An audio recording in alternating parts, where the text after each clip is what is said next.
So our next speaker, it's again in presence. Let's hope this time technique helps a little better. We will do like we did before. We share that screen, then we are fine. So I have Lindsay Sheridan. She has been speaking already last year, if I'm not mistaken. And she's an earth scientist experiencing onshore, offshore, and distributed wind. And she's also working a lot in developing wind resources assessment for communities. Thank you so much. Thanks for having me today. I'm Lindsay Sheridan. I'm from the Pacific Northwest National Laboratory in the US, and I'd like to thank my co-authors, of whom Danielle is here as well, joining us. And today I will talk about the small wind market in the United States for the last year of 2023. Maybe. Yeah.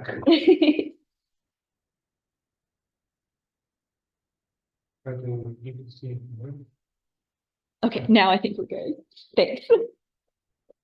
So all of this information comes from an annual publication that we do called the Distributed Wind Market Report. And this report summarizes US distributed wind data for the previous year. We look at distributed wind projects of all sizes, but I've pulled all the interesting small wind information for this talk today. And we get all of our data through just a massive outreach project. This includes data from turbine manufacturers, project installers, state agencies, federal agencies, and a lot of other people who are interested in distributed wind. And we cover all different types of topics from deployment, sales, certification, policies and incentives, costs and performance, and different applications. And we mainly look at the metrics according to the number of distributed wind projects that we find that were installed, consisting of one or more wind turbines, and the capacity of these projects, how big they are. So in 2023, a total of 2.3 megawatts of small wind capacity was deployed in the US. And in the US, we define small wind as turbines with capacities within 100 kilowatts. So our cumulative small wind capacity is now at about 160 megawatts since we've started tracking it. And you'll notice the blue bars are our annual capacity numbers, and there's some interesting trends to look at here. In 2008, we saw some growth, and this relates back to the investment tax credit program, and this was expanded at this point to include small wind. We saw more growth in 2009. There was a Section 1603. It was a green energy subsidy program, and it started doing cash reimbursement payments for wind and solar systems. And then here in 2012 was our last big year for small wind of late. And this was the final deadline for those 1603 applications. So over the last decade, from 2014 through 2023, we've seen steady but much lower deployment of small wind. And we can put that last decade in the context of the globe. Much like the EV talk we heard from earlier, small wind over the last decade has been pretty dominant by China. We've seen a lot of growth from their sector, but again, we see Denmark's up there and Italy reaching some high numbers as well, and the United States there at the bottom, all kind of small compared to China. New small wind projects in the US were documented in 15 geographically diverse states. These are outlined in blue here. And also I highlighted in a circle the United States wind belt. This is our windy region in the center of the country. And you can see there was deployment in some of those states, but also for a variety outside the wind belt as well. So Iowa, Alaska, and Nevada are the states that are leading in small wind capacity.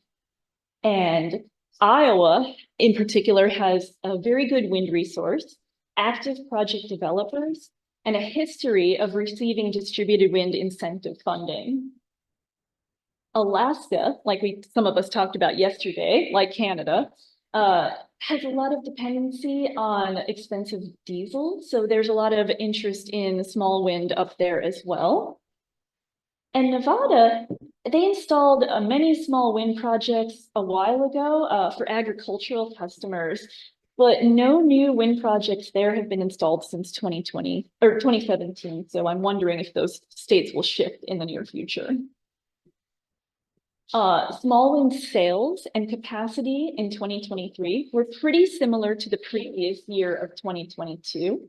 Here we are looking at capacity installed as the bar, and then the lines are the monetary, the sales and investment there. And for green, we have US, like domestic sales and installations, and yellow is imports from non-US suppliers. And we've seen growth in the imports over the last couple of years. And part of the reason is because we've had some US small wind companies that have moved their operations overseas, or small wind companies in the US have gotten acquired by companies from other countries. So that's part of the reason for that shift we've seen over the last couple of years.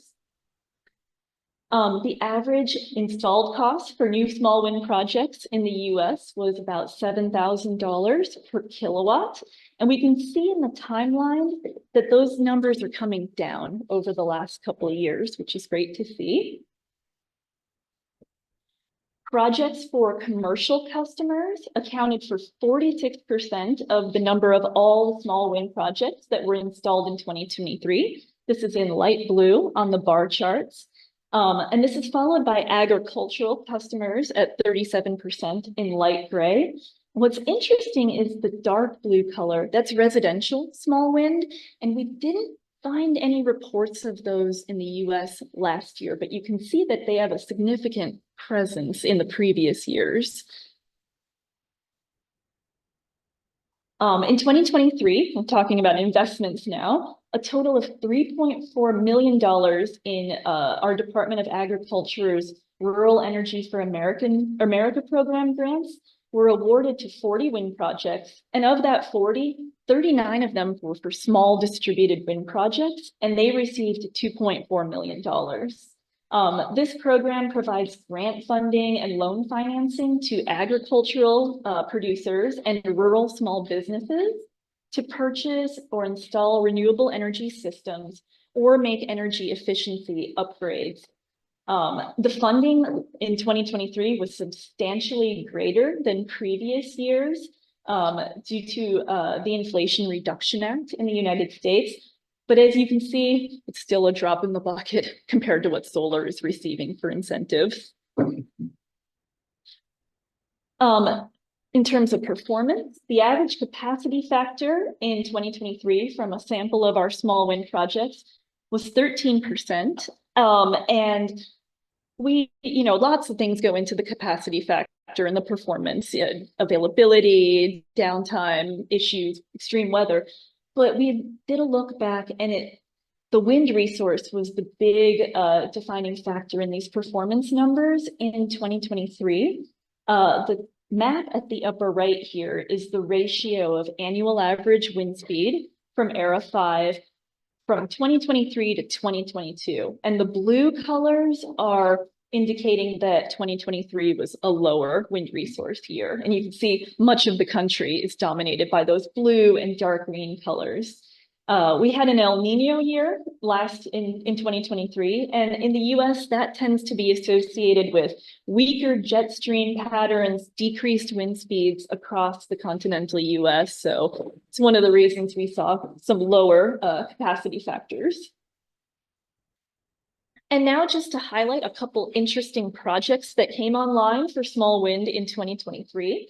A drilling company up on the way north slope of Alaska installed two 100 kilowatt Northern Power Systems turbines with an estimated daily production of 1.4 megawatt hours. It's part of their long-term sustainability initiative, and we are looking forward to seeing how these perform in the extreme cold conditions up at the top of Alaska. A college in New York installed three 3.5 kilowatt ducted wind turbines, and these are tied into the campus admissions facility. And then there is a corn farm in Kansas that put up two Berge XL 15 kilowatts, They are expected to generate 100% of this farm's electrical usage, and they received $80,000 in Rural Energy for America grant funding. And to wrap things up, the Inflation Reduction Act has allocated $144 million in grant funding for underutilized technologies, which includes in the US distributed wind energy. So we are optimistic about some future deployments thanks to that. There has been a joint initiative between our departments of Agriculture and Energy, launched just this year in February, and it's aimed to help farmers cut costs and increase income by installing distributed wind projects. This is the Rural and Agricultural Income and Savings from Renewable Energy, or RAISE initiative.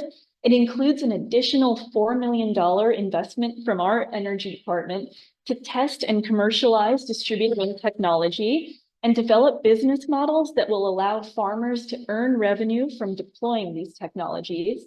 And there's an initial goal to help 400 individual farmers install distributed wind turbines through this initiative. So information for contacting us about the report, the link to the full report will be available. We also have a public project database that we use to build this report, and anybody can use it and find out where the turbines are, what size and type, hub height if we have that information, performance if we have that information for a project, application, is it for a residence or a farm or something like that. So it's really, I think, useful to build this kind of information and characterize the market in the US. And we also have a photo gallery of all of our cool turbines. And that's it.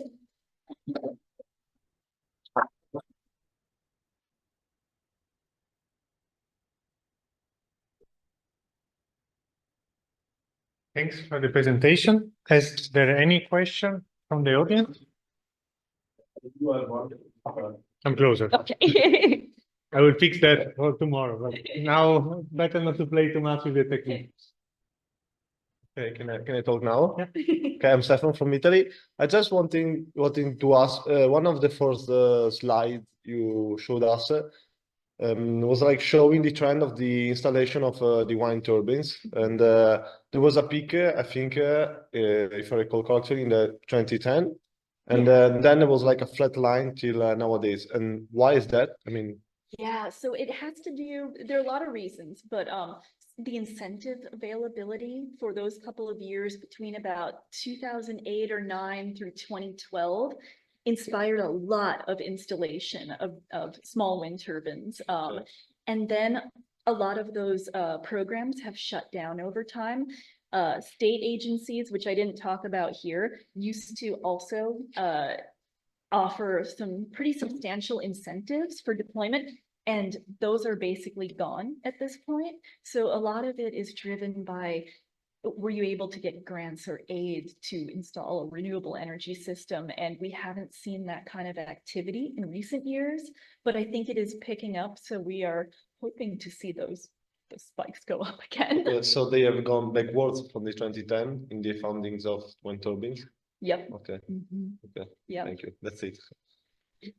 And how do you see the near future in that, with possible changes in politics and so on? Well, that's always it's very subjective to our political state, so it's hard to say. We'll see how elections the go. Inflation Act, is it valid already, and it will be valid for some years? Yes. So we have some ground to play with. Exactly. We do expect to see we hope to see some growth. The money has already been allocated for these projects. So we are just hoping that people take advantage of it and hopefully see those numbers grow again.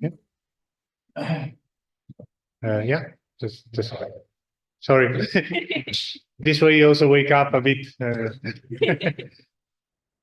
I have a quick question related to the business models behind it, because you showed the different examples, the one in Alaska, the one at the university, and I was wondering, But you can shed a bit more light on the diversity of the business model behind it, and also how this relates to the support system, which has also changed over time.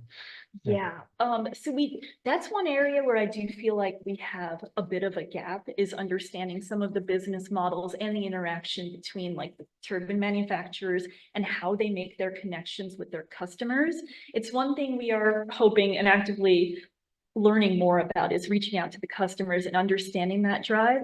But the example of the corn farm that I did at the last one, that one was directly due to grant availability, and there is a lot of collaboration between the manufacturer of those turbines and some others with basically making it easier to do resource assessments, energy assessments, and give you the information that you would need to apply to some of the grants that are available to make things more affordable. So that's at least one of the business models that is being utilized, is making sure the manufacturers are aware of the opportunities that can drive their sales and save their customers some money.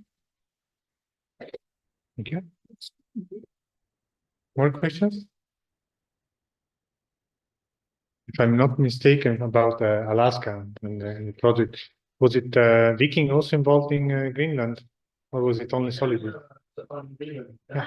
Then you might want to have a talk. For 6 years now. Oh, wow. That's great. I'd be curious to hear how it's doing. Yeah. And we have a presentation also on another manufacturer who is in Greenland from one of the previous events. I think it was the third one. So you can watch it. I will. So great presentation. They are saying from the audience, I agree. Thanks a lot. Thank you.